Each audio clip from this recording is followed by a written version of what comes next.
conmemorando lo que es la muerte del Señor Jesucristo y su resurrección.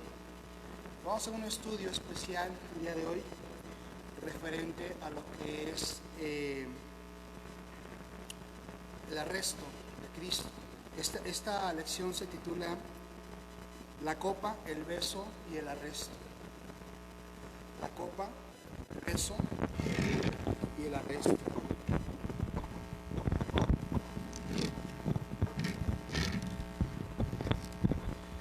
Y el día domingo, en el tiempo de la escuela dominical, vamos a estudiar la segunda parte que viene siendo los juicios de Cristo. Son estudios de los juicios de Cristo el día domingo. De hecho son más estudios, pero solamente nos va a dar tiempo de estas dos.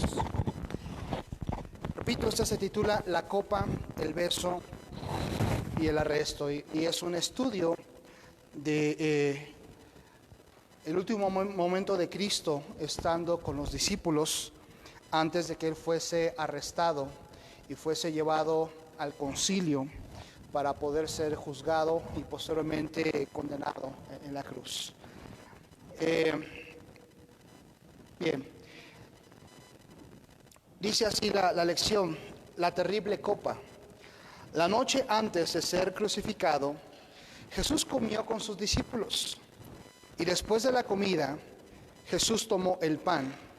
Él tomó la copa y habló a sus discípulos sobre su muerte. Marcos 14, 22 al 24. Y sobre su resurrección, Marcos 14, 25. Luego ellos cantaron un himno o un salmo en Marcos 14, 26. Vamos a ver estos textos donde nos habla acerca de las últimas palabras de Cristo estando con los discípulos antes de ser apresado e ir a la cruz. Marcos capítulo 14, versos 22 al 25. Leo y después oramos.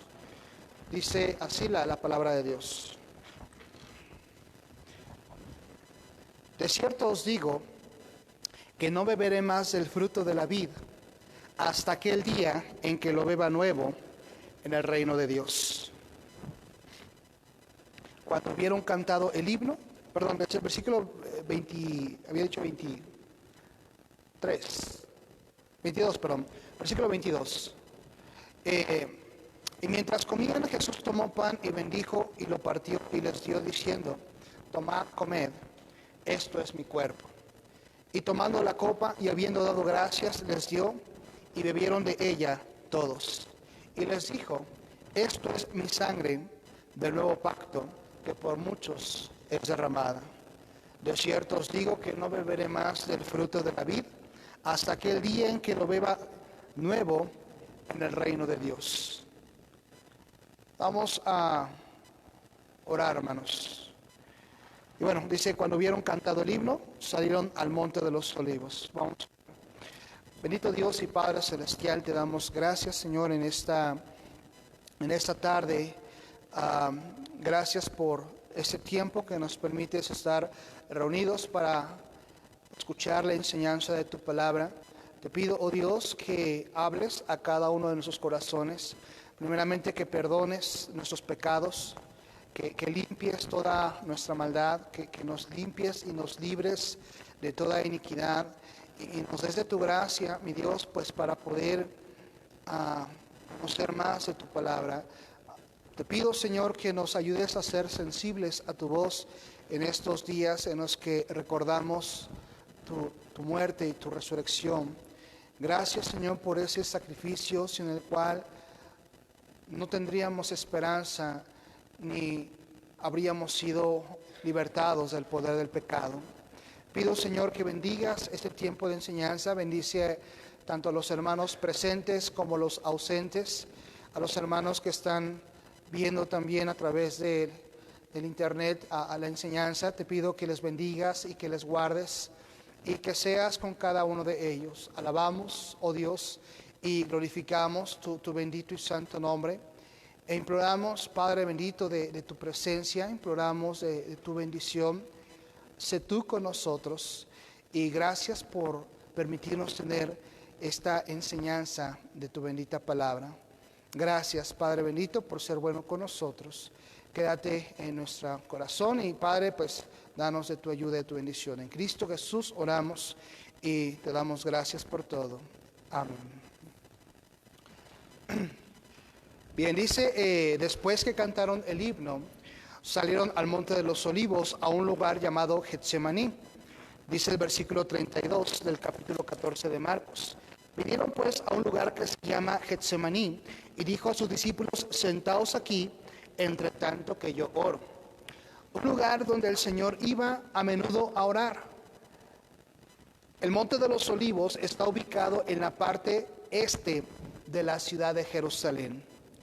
El Señor sabía que la hora de su muerte había llegado y su alma estaba embargada de tristeza.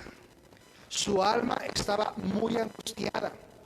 Jesús nos mostró lo que debemos hacer cuando pena y angustia cruzan nuestro camino.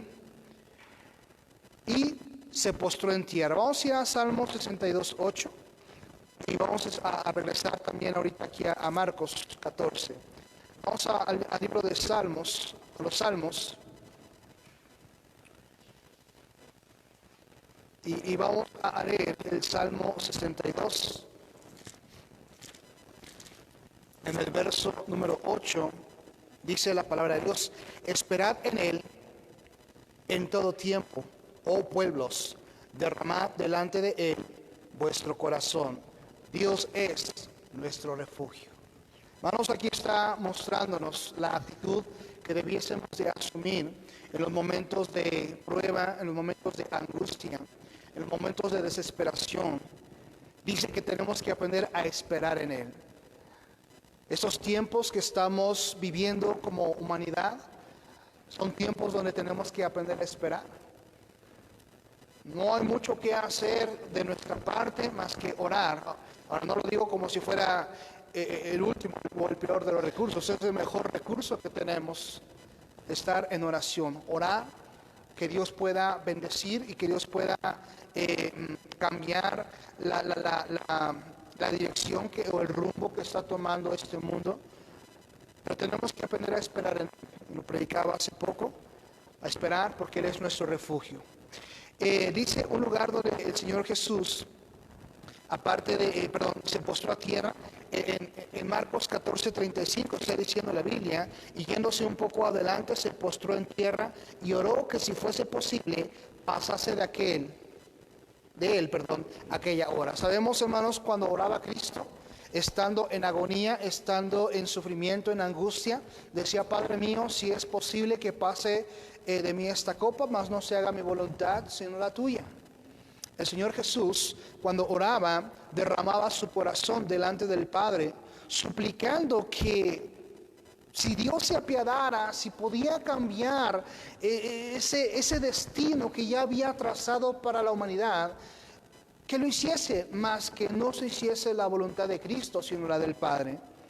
Y es como predicaba el día domingo, hermanos: sí, Dios puede detenerlo, Dios puede hacerlo, mas tenemos que orar que se haga la voluntad de Dios. En su oración él dijo: Abba Padre, todas las cosas son posibles para ti. Aparta de mí esta copa, decía. Aparta de mí esta copa, mas no lo que yo quiero, sino lo que tú. Al decir aparte de mí esta copa, es como aparte de mí esta prueba, esta aflicción, esta angustia, este momento de desesperación, quítalo de mi vida, mas no se haga mi voluntad. Mateo 26:39. Vamos a tratar de terminar con esta lección hoy. Por eso voy a estar yo leyendo los textos para ir un poco más a prisa. Mateo 26:39 dice así la Biblia: yendo un poco adelante se postró sobre su rostro y orando y diciendo: Padre mío, si es posible pase de mí esta copa, pero no sea como yo quiero, sino como tú. Vemos aquí un pasaje paralelo en los evangelios, principalmente Mateo, Marcos y Lucas. Tenemos esta misma oración que Cristo hizo estando en agonía, estando ya a punto de ir para después ir a la cruz. ¿Qué era esta copa y con qué estaba llena? ¿Por qué estaba Jesús angustiado y afligido ante el pensamiento de beber esta copa?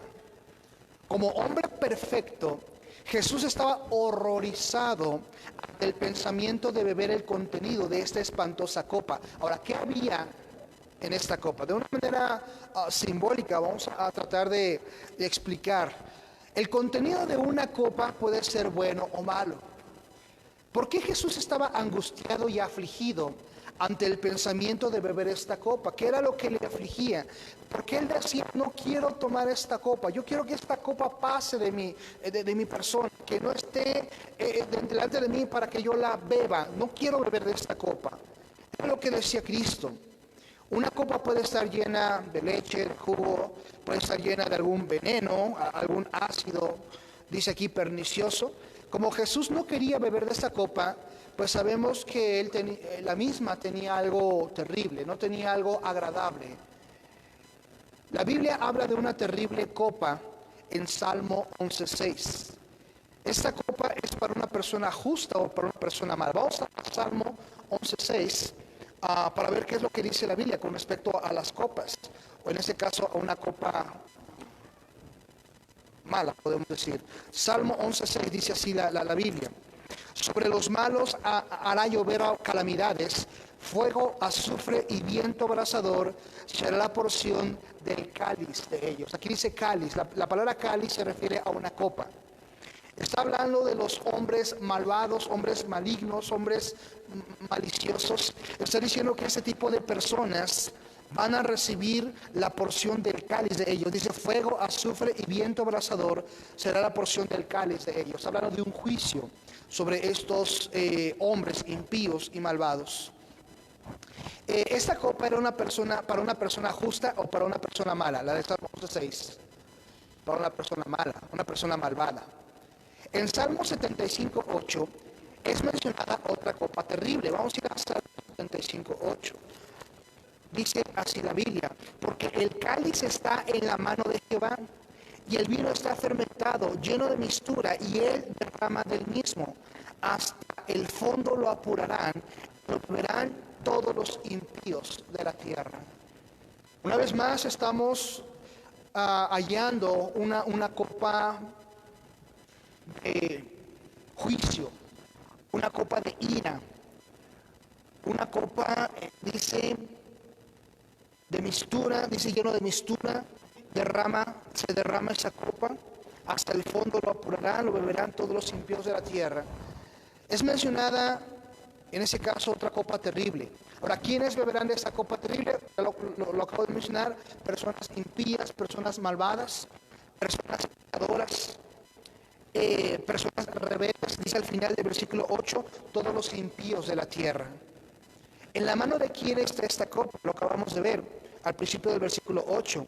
Está en la mano de Jehová. En la mano de Jehová. En este caso, esta copa está refiriéndose o a un juicio que ha de traer hacia los hombres impíos y malvados, hacia los hombres pecadores, que viene de parte de Jehová, viene de parte del Creador. Vemos, de acuerdo a lo que menciona aquí en los Salmos, Jesucristo hablaba de que pasase de sí esa copa, porque esta copa era una copa de juicio, una copa que solamente es para los impíos, una copa que solamente es para la persona pecadora, rebelde, que no ha cedido ante la bondad y la misericordia de Jehová Dios. De acuerdo con Juan 18, versículo 11, vamos a ir a Juan 11, ¿quién dio a beber a Jesús de esta copa? Vamos a ir al libro de Juan, capítulo 18, en el versículo número 11. Libro de Juan, verso número 18, capítulo 18, en el versículo número 11. Dice la palabra de Dios: Jesús entonces dijo a Pedro: mete tu espada en la vaina. La copa que el Padre me ha dado, ¿no la he de beber? Dice, la copa que el Padre me ha dado, no la he de beber. ¿De quién recibe Cristo esta copa? ¿Del diablo? ¿Del Padre? ¿De los malvados? ¿De los líderes judíos? ¿De Judas? Padre. Dios está dándole a beber de esta copa a Cristo, y por eso Él oraba en el huerto de Getsemaní.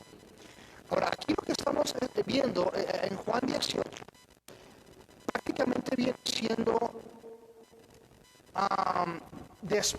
inmediatamente después de que Él ora en el huerto de Getsemaní, porque se levanta y es cuando lo arrestan.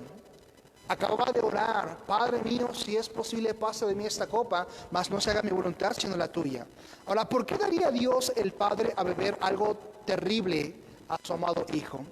¿Por qué dio el Padre a Jesús esa copa que deberían beber los malvados? La respuesta se encuentra en 2 Corintios 5:21. Vamos a la segunda carta a los Corintios, en el capítulo número 5, verso número 21, dice así la palabra de Dios: al que no conoció pecado, por nosotros lo hizo pecado, para que nosotros fuésemos hechos justicia de Dios en él. Cuando Cristo murió en la cruz, Él fue hecho pecado por causa nuestra. Porque dice: por nosotros lo hizo pecado. Al que no conoció pecado, dice: por nosotros lo hizo pecado. Cristo fue hecho pecado. Fue convertido prácticamente a vista de los ojos de Dios en un hombre pecador, al recaer sobre su persona los pecados de toda la humanidad. Dios trató a Cristo como si Él fuese el mismo pecado, como si Cristo fuese en persona el pecado de toda la humanidad. Así fue tratado el Señor Jesucristo delante de Dios, como la misma personificación del pecado. ¿Cómo trata Dios el pecado? Ahora, Dios abomina el pecado. Por primera vez, escuchaba en alguna ocasión una enseñanza, por primera vez en la historia de la eternidad, la Trinidad se separaba. El Padre le da la espalda al Hijo. Y el Padre no podía mirar al Hijo y no podía recibir al Hijo, no podía amar al Hijo, porque el Hijo había sido convertido en pecado. Porque el Hijo había cargado en Él el pecado, o cargaría en Él el pecado de toda la humanidad al estar en la cruz. Entonces por eso Cristo dice: quita de mí esta copa, mas no se haga mi voluntad sino la tuya. Porque Cristo sabía lo que le esperaba. Sabía que Él se convertiría literalmente en el pecado de la humanidad.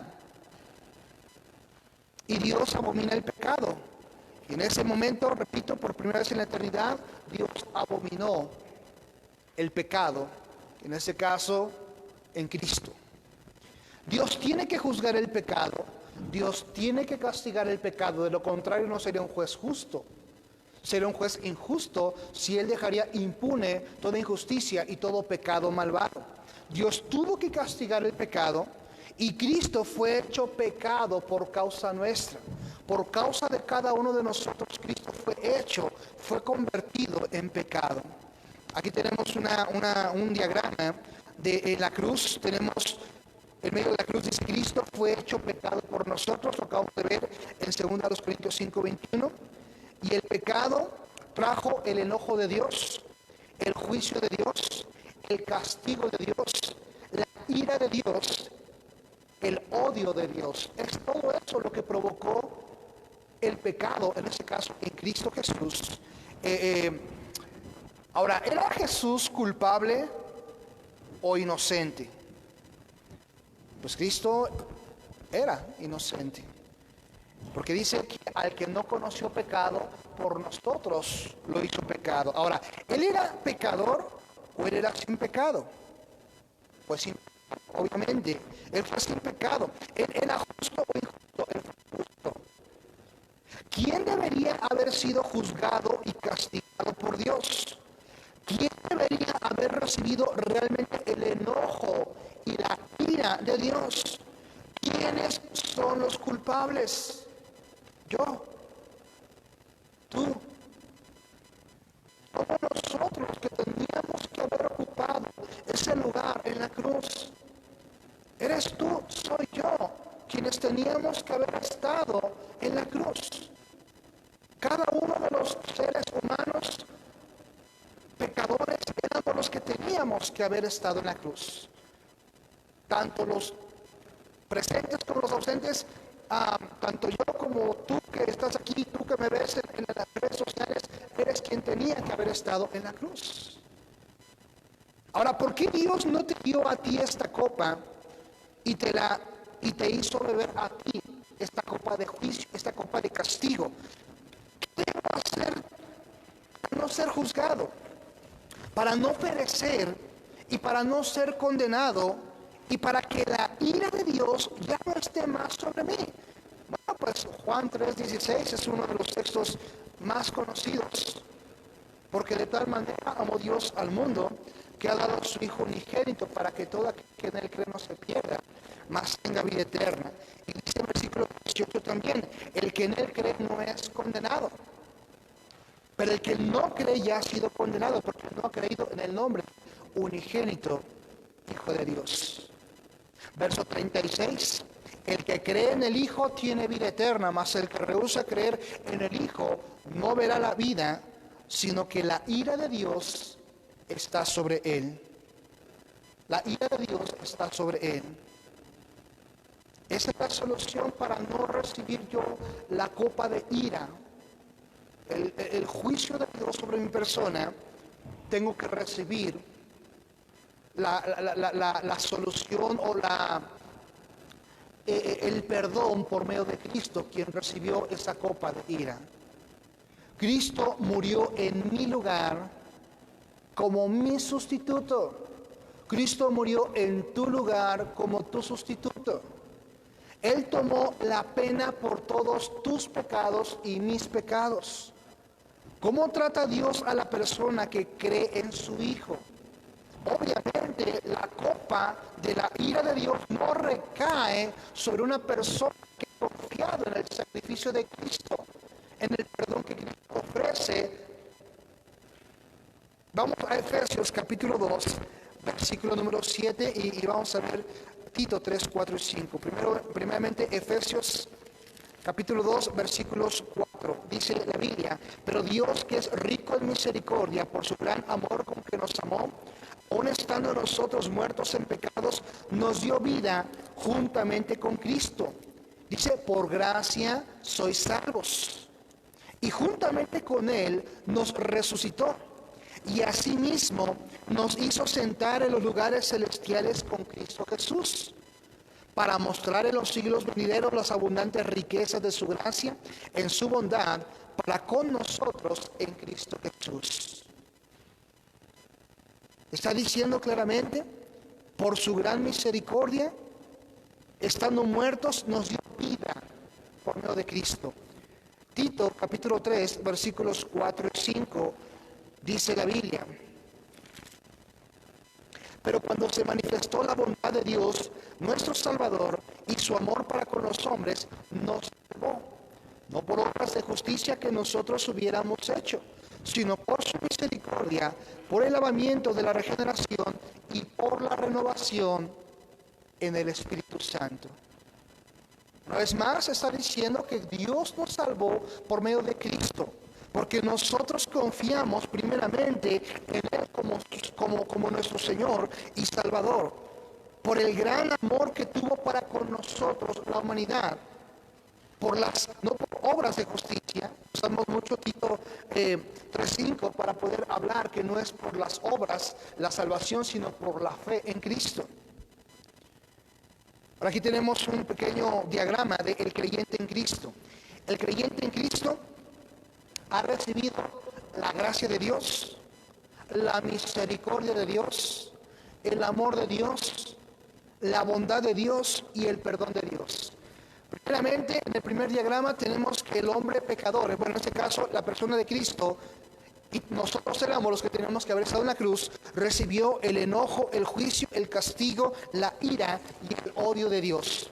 Pero ahora en Cristo, ahora que nosotros somos cubiertos por la sangre de Cristo, lo que Dios ve y más bien lo que Dios da y lo que Dios actúa para con nosotros es con su gracia, con su misericordia, con su amor, con su bondad y con su perdón sobre todo. Ese perdón que nos da acceso al Padre, acceso al cielo, no por nuestras obras, no por nuestras justicias, no por nuestra religiosidad, no por nuestra fidelidad a la iglesia, no por nuestra lectura de la Biblia, no por nuestra santidad o integridad o moralidad, sino por el sacrificio de Cristo. Por la sangre que Cristo derramó, nosotros tenemos ahora la oportunidad de la vida eterna, la oportunidad de ir a la gloria ante la presencia del Padre, como dice, no por obras de justicia, sino por su misericordia. Ahora, Dios trata al creyente por gracia, o con gracia más bien. Dios trata a nosotros que somos creyentes en Cristo con gracia. Gracia es aquello que nos permite ser aceptos delante del Padre. La gracia es un don inmerecido. Es algo que no merecemos y que nos permite tener la aceptación delante del Padre.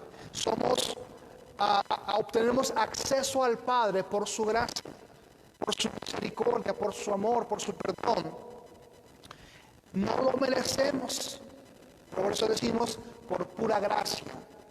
Ahora, Dios derrama sobre nosotros creyentes, aparte de su gracia, lo que acabamos de ver, su misericordia. Dice en Lamentaciones 3, nuevas son cada mañana. La misericordia de Dios se renueva día a día. Día con día la misericordia de Dios es nueva. Porque imagínense si se fuese acumulando la ira de Dios sobre nosotros como creyentes. Ahora, ciertamente llega un momento en que Dios tiene que castigar toda injusticia y aún rebeldía. Pero su misericordia es aquella que no permite que seamos consumidos. Su amor se mostró y se manifestó a través del sacrificio de Cristo en la cruz. A través de su vida entregada por causa de nosotros. De hecho, la palabra amor viene de agape, habla de sacrificio, algo sacrificial, donde Cristo se dio y se entregó a sí mismo por causa de nuestros pecados. Y su bondad o su capacidad de ser magnánimo, bondadoso, de poder ser bueno con nosotros. Dice la Biblia, hermanos, que nosotros somos malos. En Romanos 3:23 habla también, dice, pues si vosotros siendo malos sabéis dar buenas dádivas a vuestros hijos. Claramente la Biblia, hermanos, está diciéndonos que nosotros somos malos por naturaleza. Y Dios es bondadoso, es santo, es bueno, es misericordioso, es amoroso. No merecemos en absoluto su bondad. Nuestro Salvador, Cristo Jesús, bebió la copa de la ira sin misericordia para que nosotros podamos gozar de esa copa de misericordia sin la ira de Dios. La ira de Dios fue derramada sobre Cristo Jesús y la gracia de Dios es derramada sobre nosotros porque hubo un intercambio de papeles.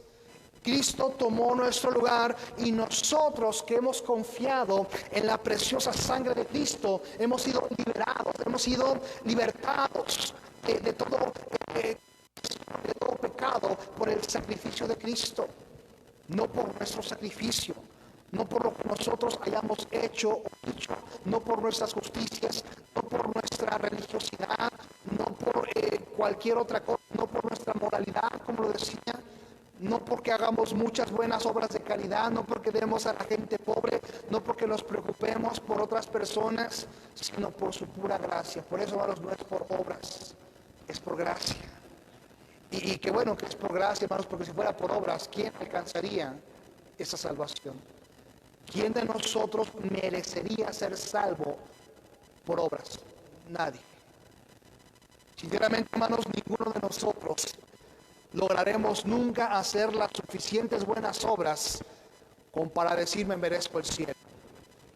Porque pesan más nuestras malas obras de toda la vida que nuestras buenas obras.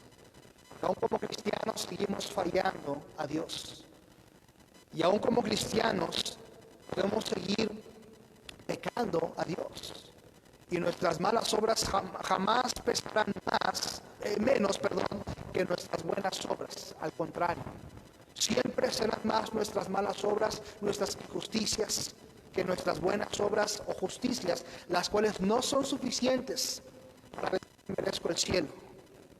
Es por eso que es por justicia de Dios. ¿Cómo trata Dios a la persona que se niega a venir a Cristo para salvación? Vamos a Efesios capítulo 5, versículos 5 y 6. Efesios, en el capítulo número 5, versículos 5 y 6, dice la palabra: porque sabéis esto, que ningún fornicario o inmundo o avaro que es idólatra tiene herencia en el reino de Cristo y de Dios. Nadie os engañe con palabras vanas, porque por estas cosas viene la ira de Dios sobre los hijos de desobediencia. Ahora, la ira de Dios recayó sobre Cristo, no sobre nosotros que hemos creído, pero ¿qué de aquel que no cree? ¿Qué de aquel que no creerá y que no se arrepentirá y no vendrá a los pies de Cristo? Bueno, aquí dice claramente que la ira de Dios sí caerá sobre ellos. Sí recaerá sobre toda persona que rechace la salvación que Cristo ofrece. La ira de Dios, no ahorita, en el día del juicio. El día del juicio, la ira de Dios caerá sobre todo aquel que haya negado a Cristo de una manera sincera, absoluta y verdadera como su único y suficiente Salvador. Colosenses 3, 5 y 6, otro texto que nos habla acerca de lo mismo. Pues lo terrenal en vosotros: fornicación, impureza, pasiones desordenadas, malos deseos y avaricia, que es idolatría. Cosas por las cuales la ira de Dios viene sobre los hijos, una vez más dice, de desobediencia. Una vez más está diciendo que la ira de Dios cae sobre los hijos de desobediencia. Juan 8:24, un último texto, hablando acerca de qué sucederá con aquellas personas que nieguen y que no conozcan o reconozcan a Jesucristo como su Señor y Salvador. Juan capítulo 8, verso número 24, dice la palabra de Dios: pero por eso os dije que moriréis en vuestros pecados, porque si no creéis que yo soy, en vuestros pecados moriréis. Cristo dice: si no me recibes, si no crees que yo soy en el Padre y el Padre en mí, en vuestros pecados moriréis. Eso es lo que va a suceder con la persona que niegue a Cristo o niegue venir a los pies de Cristo para salvación. El Señor Jesucristo no quería beber de esa terrible copa llena de ira y del juicio de Dios para con los pecadores. Pero Jesús sabía que esa era la voluntad del Padre, que Él muriera en la cruz. Él quería sobre todas las cosas hacer la voluntad del Padre. En Juan capítulo 4, versículo 34, dice el Señor Jesucristo: Jesús le dijo: mi comida es que haga la voluntad del que me envió y que acabe su obra. Está diciendo Cristo: esa es mi alimento, que haga la voluntad del Padre. Yo quiero hacer la voluntad del Padre, aunque eso implique mi muerte, mi sacrificio, por causa de la gente pecadora condenada al infierno. Esa es la voluntad de Cristo, y esa debe ser la voluntad nuestra para con Dios. Yo sé que no es fácil en muchas ocasiones, cuando Dios pide que hagamos algo difícil en la carne, hacerlo, pero es su voluntad. Jesús también sabía que ir a la cruz era el único medio que haría posible que hombres pecadores fueran salvos. Cristo nos amó y se dio a sí mismo por nosotros en la cruz. Esa fue la copa de ira que Cristo recibe por causa de nosotros, la copa de castigo y de juicio. Ahora, el segundo punto: el beso. Ese beso de amor que recibe de parte de Judas, dice: el beso de amor de un corazón lleno de odio. Mientras Jesús estaba aún en el huerto de Getsemaní, vino Judas para traicionarlo y entregarlo a los líderes judíos. Ahora, ¿sabía el Señor Jesucristo de antemano que todo esto sucedería? ¿O tomó Judas por sorpresa al Señor Jesucristo? Cristo lo sabía. Él de antemano sabía incluso quién le habría de entregar. Vamos a ver el ejemplo de Mateo 26, 21. Libro de Mateo, en el capítulo número 26, versículo número 21 al versículo número 25, dice la palabra de Dios. Y mientras comían, dijo: de cierto os digo que uno de vosotros me va a entregar. Y entristecidos en gran manera comenzó cada uno de ellos a decirle: ¿soy yo, Señor? Entonces él respondiendo dijo: el que mete la mano conmigo en el plato, ese me va a entregar. A la verdad, el Hijo del Hombre va según está escrito de él. Mas ay de aquel hombre por quien el Hijo del Hombre es entregado. Bueno le fuera a ese hombre no haber nacido. Continuamos, versículo 25. Entonces respondiendo Judas, el que le entregaba, dijo: ¿soy yo, maestro?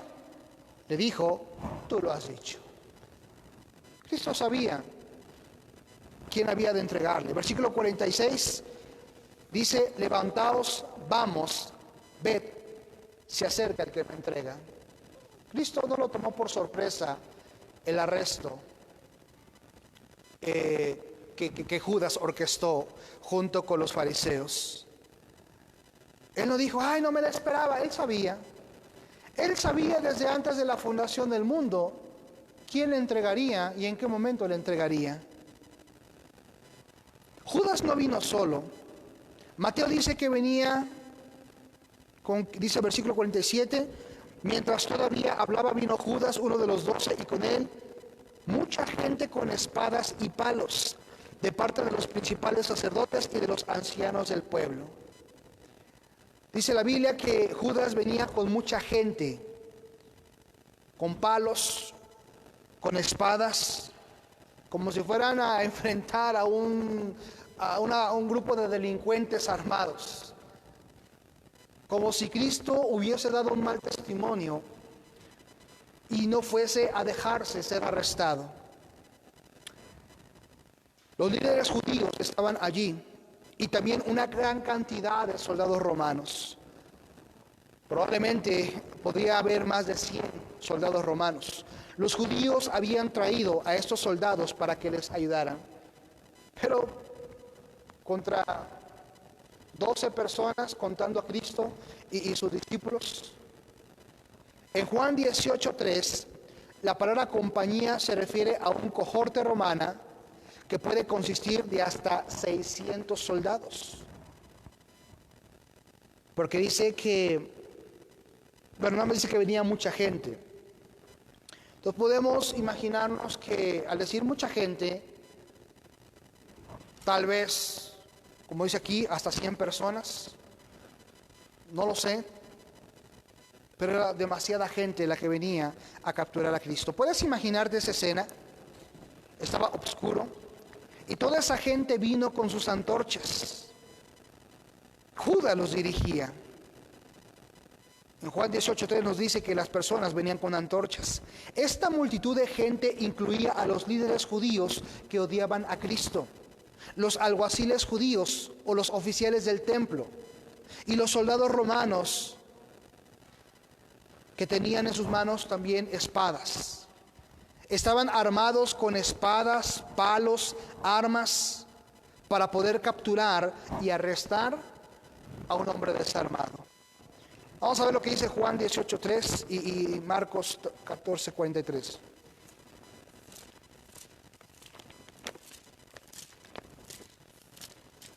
Juan 18:3 dice: Judas, pues, tomando una compañía de soldados y alguaciles de los principales sacerdotes y de los fariseos, fue allí con linternas y antorchas y con armas.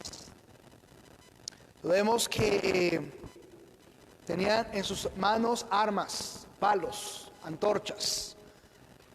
Y dice la Biblia que él tomó un grupo de gente. Marcos 14:43 está diciéndonos también: Luego, hablando él aún, vino Judas, que era uno de los 12, y con él mucha gente con espadas y palos de parte de los principales sacerdotes y de los escribas y de los ancianos. Una vez más, estamos observando que Cristo venía con muchísima gente. Judas había hecho arreglos previamente con los enemigos de Jesús y les había dado una clara señal por la cual podrían identificar a aquel a quien debían arrestar. ¿Cuál fue la señal? El beso. Judas dice aquí en Marcos 14:44, y el que le entregaba les había dado señal diciendo: al que yo besare, ese es, prendedle y llevadle con seguridad. Y cuando vino, se acercó luego a él y le dijo: maestro, maestro, y le besó. En tiempos bíblicos era usual que los amigos se besaran. Un hombre besaba a un hombre, una mujer besaba a una mujer como señal o saludo de amistad. El apóstol Pablo decía, ¿no? Saludaos con ósculo santo. ¿Por qué? Porque era una costumbre. Hoy día no la practicamos. Ahora hay países en el Medio Oriente donde se practica todavía esto, principalmente los países árabes, pero varía mucho de la cultura de cada país. Aquí en nuestro país no es muy bien visto, pero en otros países es bien visto porque es parte de su cultura. ¿Era Judas un amigo o un enemigo? Pues sabemos que era un amigo, entre paréntesis, entre comillas, porque se supone que con el beso se saludaban los amigos. Entonces, entre comillas, se supone que Judas era amigo de Cristo. Ahora, ¿besó David a Goliat antes de lanzarle la piedra? No. ¿Le estrechó la mano? No. Judas habría sido más honesto si hubiera venido donde Jesús y le hubiera escupido. Pero él lo que hizo de una manera hipócrita, falsa, y le entrega por medio de un beso. Algo interesante dice aquí en la lección. Antes de que digamos más contra Judas, escudriñemos nuestro propio corazón. ¿Amo realmente al Señor Jesús o soy un falso pretendiente? ¿Beso al Señor el día domingo en la iglesia y luego lo traiciono el resto de la semana con mi manera de vivir, con las cosas que hago y las palabras que digo? Una interesante manera, hermanos, de analizar nuestras vidas. Una interesante forma de escudriñar nuestro corazón y ver si realmente amamos a Cristo o le traicionamos con nuestra manera de vivir entre semana o cualquier otro momento en la vida que tal vez no estamos en un culto. Por último tenemos el arresto de Cristo, el arresto que era dueño de la situación. En ese momento, la situación más imperante era el arresto de Cristo. No hubo un forcejeo, no hubo una negatividad, una negación de parte de Cristo. Él estuvo dispuesto a ser arrestado de una manera abierta para poder ir al juicio y después ir a la cruz.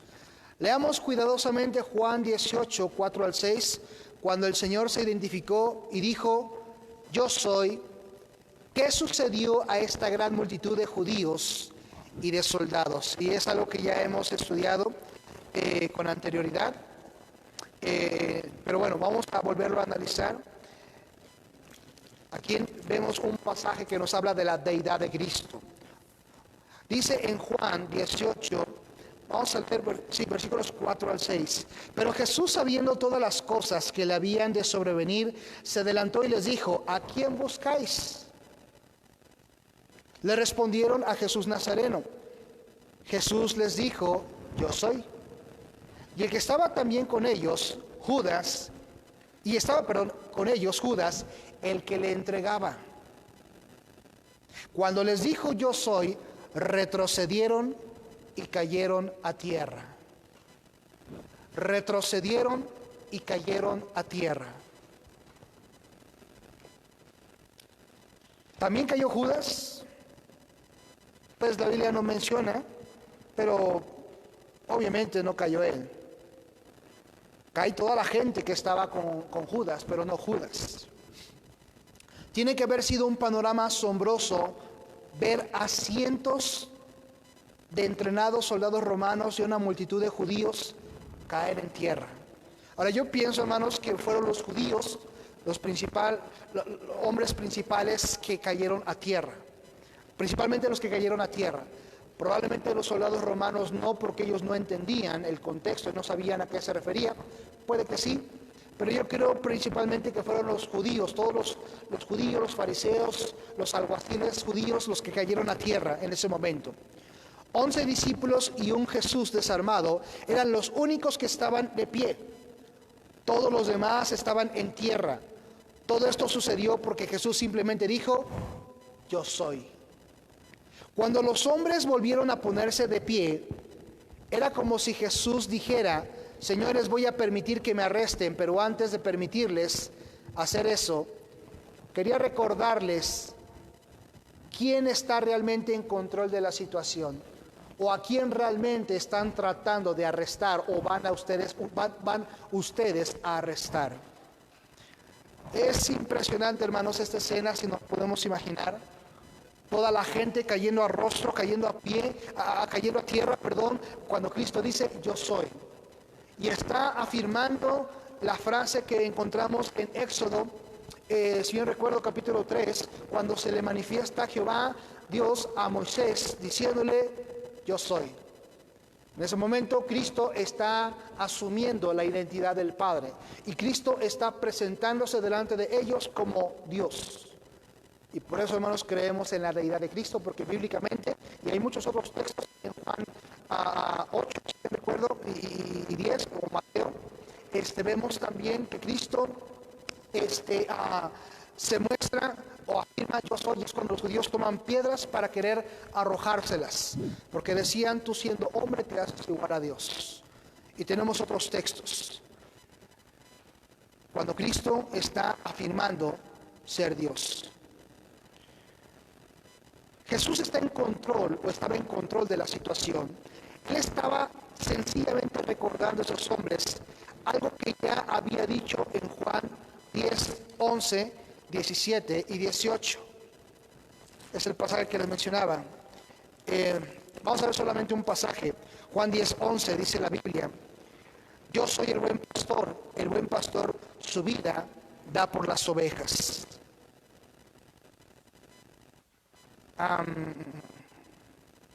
Luego versículo 17: por eso me ama el Padre, porque yo pongo mi vida para volverla a tomar.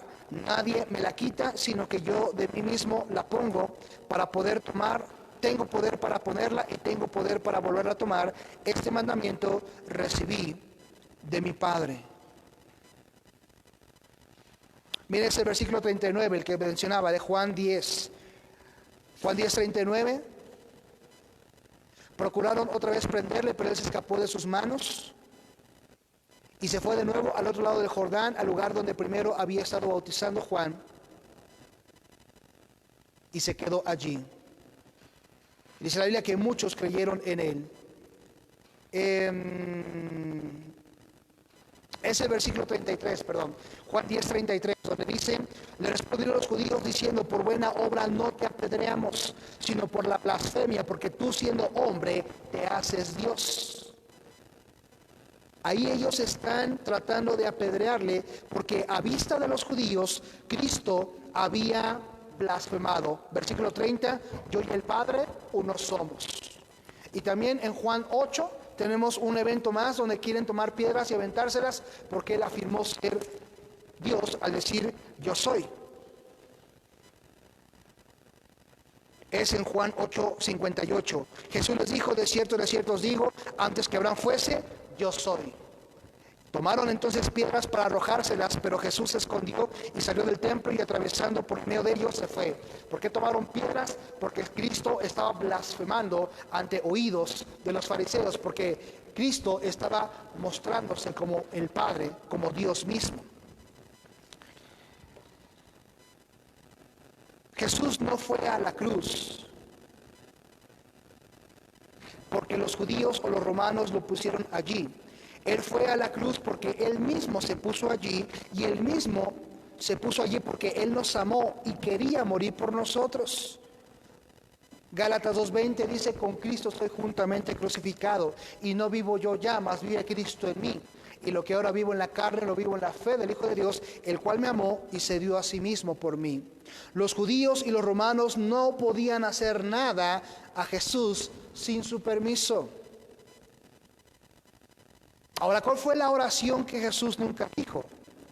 En Juan 18, versículos 10 y 11, leemos algo más de lo que sucedió esa tarde.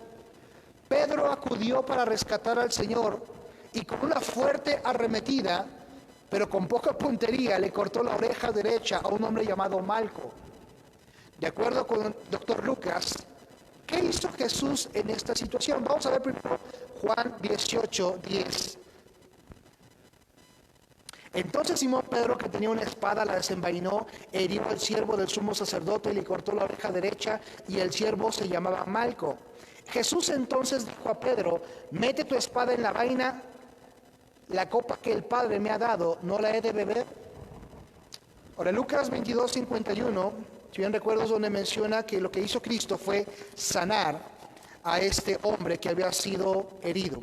Dice: entonces respondiendo Jesús dijo: basta ya, deja. Y tocando su oreja, le sanó. Dice el versículo 50 que le cortó la oreja derecha. Tal vez literalmente se refiere a que se la desprendió totalmente, o tal vez un pedazo, no lo sé. Dice que le cortó la oreja derecha, y Cristo le sana la oreja a este siervo llamado Malco. Los que arrestaron a Jesús vieron dos cosas asombrosas. Número uno, ellos vieron que Jesús solo tuvo que hablar y decir: yo soy, y todos cayeron en tierra. Y número dos, ellos también vieron que Jesús sanó milagrosamente al hombre cuya oreja había sido cortada con una espada. ¿Podrán los captores de Jesús decir alguna vez: no teníamos motivos para creer que Él era el Hijo de Dios?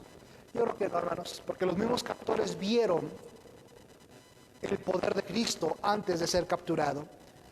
Los mismos captores vieron que Cristo dijo: yo soy, se manifestó como Dios el Padre, y vieron el poder milagroso, el poder sanador de Cristo sobre la oreja de este siervo llamado Malco.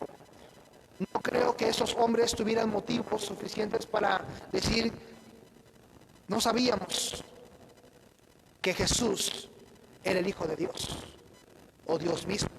¿Necesitaba Jesús realmente la ayuda de Pedro? No, ni de nadie. De hecho, Jesús dijo a Pedro que él podría haber orado y el Padre habría dado de inmediato más de 12 legiones de ángeles. Ahí en Mateo 26, 53 es cuando Cristo le dice a Pedro, dice a Pedro que guarda tu espada, le dice.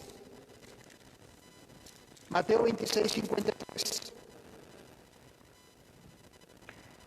¿Acaso piensas que no puedo orar a mi Padre y Él no me daría más de 12 legiones de ángeles?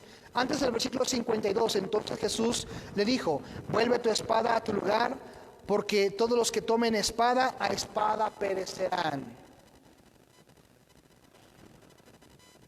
No tenía necesidad de que Pedro le ayudara. Ahora, una legión completa consistía de 6,000 soldados. Entonces, 12 legiones de ángeles sería igual a ¿cuántos? 12 por 12. 140, no, 60,000, ¿no? No, perdón, 73,000.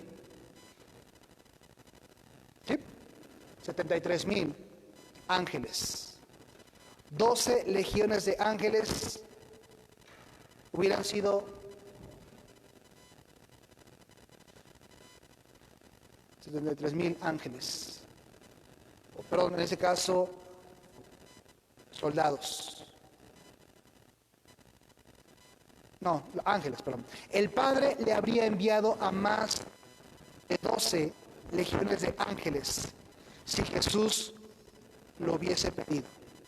Ese habría sido un gran ejército de ángeles. Hermanos, yo creo que, sinceramente, un solo ángel hubiera sido suficiente.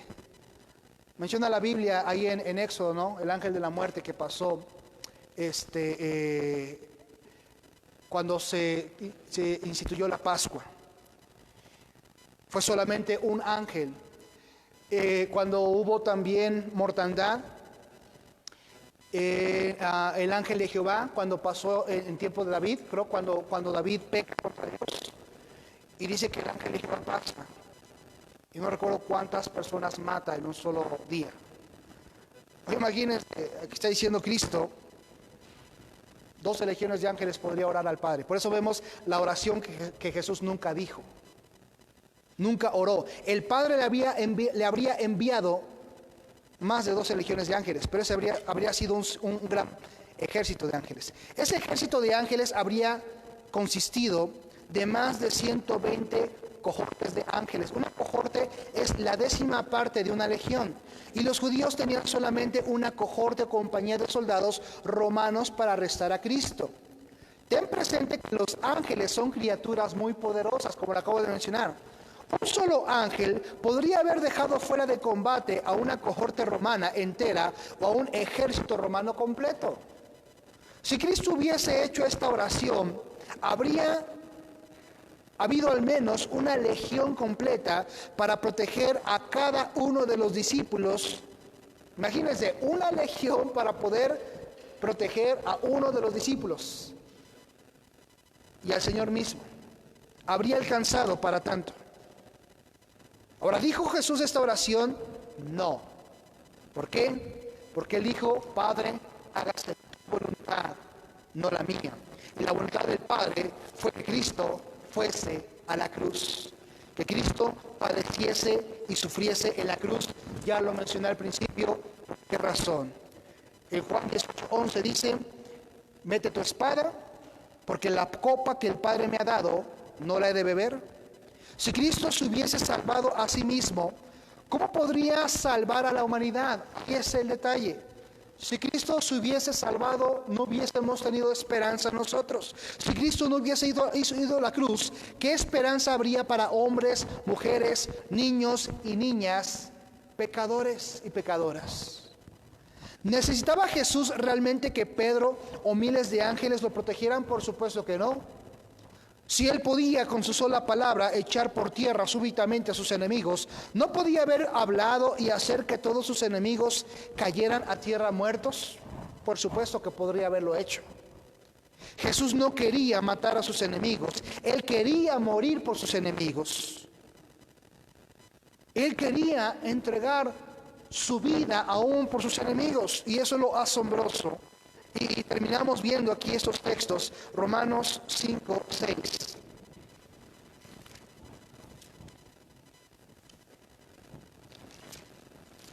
Romanos 5:6. Porque Cristo, aun cuando éramos débiles, a su tiempo murió por los impíos. Ciertamente, apenas morirá alguno por un justo, con todo hubiera ser que alguno osara morir por el bueno. Mas Dios muestra su amor para con nosotros, en que siendo aún pecadores, Cristo murió por nosotros. Vamos a Salmo 116 para poder terminar. Salmo 116.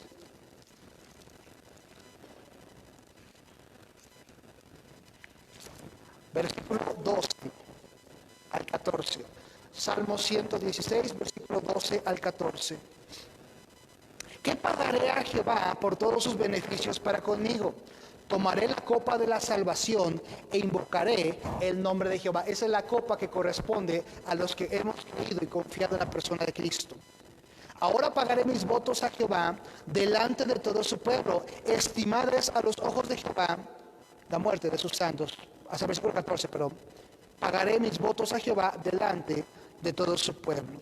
Hemos tomado la copa de la salvación y por ello, hermanos, no hemos de padecer o de sufrir en la cruz, la condenación Bueno, nosotros merecíamos la cruz, tendríamos que haber estado en la cruz, pero gloria a Dios no es así y no será así porque hemos confiado en el sacrificio de Cristo.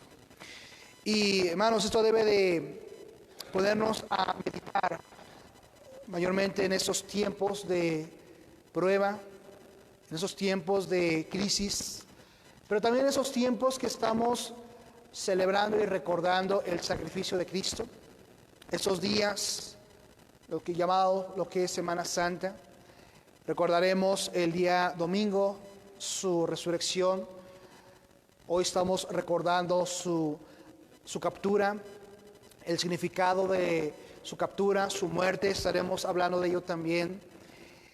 Y bueno, también para aquellos que pueden estarnos escuchando y no tengan la seguridad o la certeza de su salvación, hemos estudiado la razón por la cual Cristo decidió ir a la cruz y no ser defendido por legiones de ángeles, porque Él aceptó el destino que el Padre había designado cientos, tal vez miles o millones de años atrás, para dar vida eterna a todo aquel que en Él cree. Y si hay alguien que no tiene esa seguridad y está escuchando esta enseñanza, yo le invito a poner su fe en la persona de Cristo, a rogar por su salvación y a tomar esa bendición, esa sustitución que Cristo nos ofrece de estar no en la cruz, sino en la presencia del Padre por su muerte y su sacrificio y por la resurrección que estaremos celebrando, recordando el día domingo. Vamos a finalizar con una palabra de oración. Dios bendito,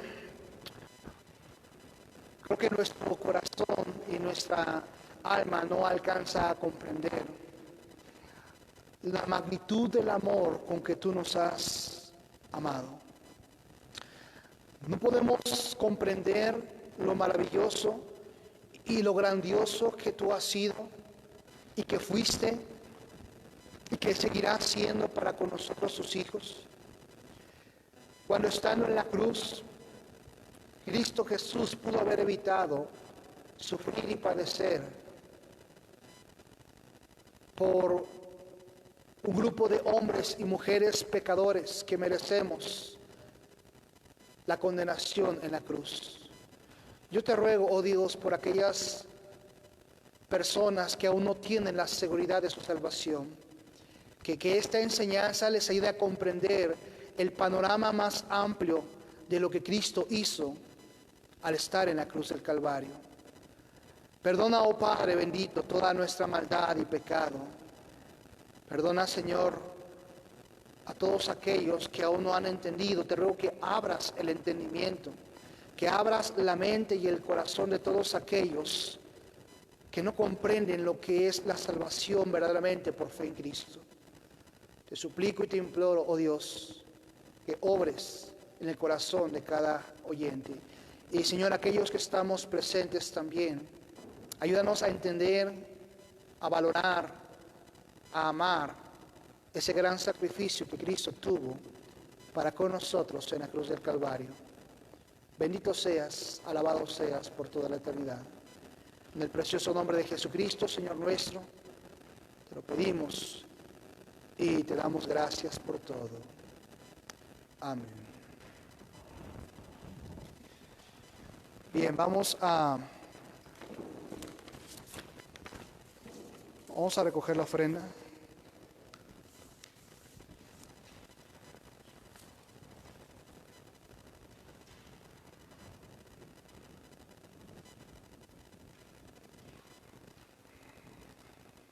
Hermano Luis, nos diriges, por favor.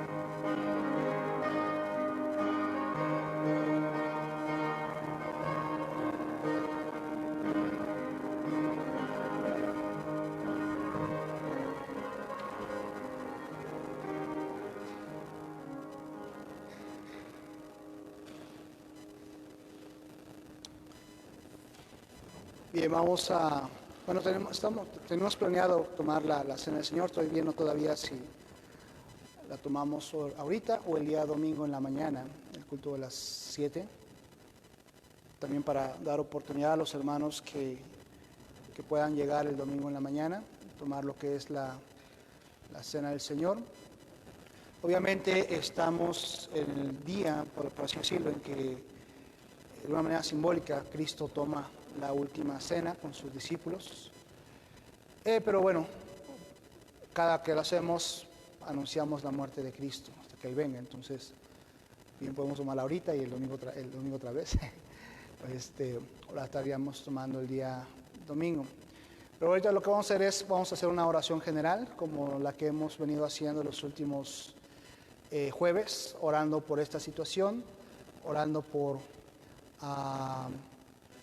las personas, por la gente enferma, por los médicos, por la economía, y ya después vemos si levantamos peticiones o tomamos lo que es la cena del Señor. Vamos a orar, les pido que aún ahí en casa me ayuden. Vamos a estar orando, que también ahí en casa, hermanos, inclinen sus rostros y cierren sus ojos y me ayuden a estar orando pues por esta situación que estamos pasando. Cada jueves estamos tomando unos minutos para orar y cada uno de ustedes, hermanos, pues también síganme por favor ahí en su corazón. Amado Señor y Padre Celestial, bendito Dios, delante de tu trono de gracia estamos una vez más presentes, rogando y suplicando de tu favor, de tu perdón, suplicando de tu ayuda, de tu presencia, suplicando de tu Espíritu Santo, que escuche nuestra oración, que escuche nuestra petición. Padre bendito, nos declaramos delante de tu trono de gracia como pecadores. Reconocemos que te hemos fallado. Reconocemos, Señor, que no hemos sido prudentes, sabios en nuestra manera de conducir. Reconocemos que contra ti hemos pecado, que delante de tu trono de gracia hemos fallado, que hemos cometido maldad, hemos sido rebeldes a tu voz, que nos hemos desviado de tus caminos. Declaramos que somos un pueblo rebelde contumaz, somos un pueblo impío y en pecado y que te ha fallado y que ha pisoteado tu nombre. Clamamos de tu perdón, imploramos de tu perdón, imploramos de tu Espíritu Santo, imploramos de tu gracia y de tu ayuda. Auxilia, oh Dios, a nuestra nación. Auxilia a las familias de esta nación. Auxilia a la humanidad que tristemente te ha desechado. Te hemos desechado, contra ti hemos pecado, contra ti hemos fallado. Y el resultado de lo que estamos viviendo no es más que tu juicio por causa de nuestra rebeldía. Clamamos a ti, Padre, que tengas misericordia de nuestras vidas, que tengas misericordia de nuestra nación, que tengas misericordia de nuestras ciudades, nuestros pueblos, que tengas misericordia de cada hombre y mujer, que abras el corazón y el entendimiento de aquellos que aún no son salvos, que a través de estas pruebas gente venga a tus pies, que a través de estas circunstancias personas sean quebrantadas en sus corazones y conozcan a Cristo como su Señor y Salvador. Permítenos, oh Dios, tener tu gracia, tu perdón, tu ayuda. Y danos de tu Espíritu. Fortalece nuestro alma, nuestro ser, y condúcenos en sabiduría delante de tu trono de gracia. Condúcenos, Señor, con tu presencia y ayúdanos a reconocer que sin ti somos nada. Clamamos que tu presencia y tu Espíritu ayude a nuestras autoridades. Oramos por nuestro presidente, que tú le des gracia y sabiduría para tomar decisiones correctas, acertadas, guiadas por tu poderosa mano. Oramos por nuestro gobernador del Estado de México, que tú le conduzcas en sabiduría, en gracia, para tomar decisiones. Oramos por nuestro presidente municipal. Mi Dios, que seas con él, que seas ayudándole, fortaleciéndole, vivificándole para tomar decisiones aquí en Cuautitlán Izcalli. Oramos por la salvación de ellos, oramos por las autoridades de salud, por el secretario de salud, el subsecretario de salud, que seas con ellos, que conduzca sus pensamientos, sus decisiones. Oramos por el gabinete de nuestro país, por el canciller, los secretarios, las personas involucradas en la administración y la conducción del país. Oramos por autoridades, senadores, diputados, servidores públicos, por todas las personas que están encargadas de que funcione el gobierno y la política de este país. Pero también oramos, Señor, por aquellos que han perdido sus empleos, aquellos que han quedado varados tal vez en la calle, aquellos que con incertidumbre están comenzando a enfrentar esta prueba. Que des de tu gracia a cada una de estas personas, que ayudes a cada hombre, a cada mujer que ha padecido por esta situación y que está por padecer aún en los siguientes días, semanas, meses. Danos de tu gracia, Señor, danos sabiduría para estar a cuentas contigo y conducirnos con prudencia. Y Señor, que el juicio tuyo sobre tus hijos sea leve, sea pasable, si así es tu voluntad. Padre bendito, rogamos de tu provisión para las familias que han quedado desamparadas. Ayúdanos, Señor, a orar y ayudar también a aquellos que tienen esa necesidad.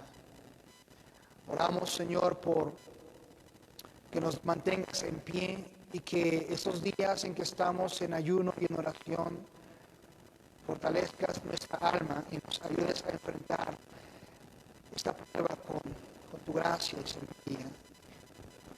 Padre, conduce nuestras vidas por amor a tu gracia. Da salud a aquellos que han sido contagiados por este virus. Permite que esas personas puedan recobrar la salud por tu gracia, por tu sabiduría, por tu poder, y que puedan dar testimonio de cómo tú has sanado, Señor. Yo creo que tú has permitido que muchos de ellos sanen, y yo creo que tú puedes sanar a cada persona que ha sido infectada. Oro, Señor, por que detengas esta pandemia. Oro porque en tu misericordia y en tu gracia permitas que salga una solución, una vacuna o algo, oh Dios, que detenga esta pandemia, esta circunstancia. Creemos que eres un Dios todopoderoso para hacerlo. Oramos para que así sea, pero oramos para que primeramente se haga tu voluntad. Tu voluntad es buena, perfecta y agradable. Y tu voluntad, Señor, es con un propósito. Cumple ese propósito, Dios, por amor a tu nombre, te lo pedimos. Y manténnos fortalecidos en tu gracia. Manténnos con la provisión diaria, con la manutención. Y que podamos seguir orando los unos por los otros. Y podamos seguir podamos continuar manteniéndonos firmes delante de tu trono de gracia. Conduce, Señor, lo que resta de este servicio, de ese tiempo. Dirige, Señor, mis pasos, mi mente, mi corazón. Toma control, Señor, de todas nuestras vidas y ayúdanos a estar a cuentas contigo, a cuentas delante de tu trono de gracia. Imploramos de tu favor, de tu perdón y de tu Espíritu Santo ayudándonos a seguir adelante. Gracias, Señor, porque escuchas estas nuestras oraciones. Nos depositamos delante de tu trono de gracia y damos gracias, damos honra y gloria a tu nombre. Y damos honra y gloria a ti, mi Dios. En el precioso nombre de Jesucristo, Señor nuestro, te lo pedimos, te lo rogamos y te damos gracias por todo. Amén.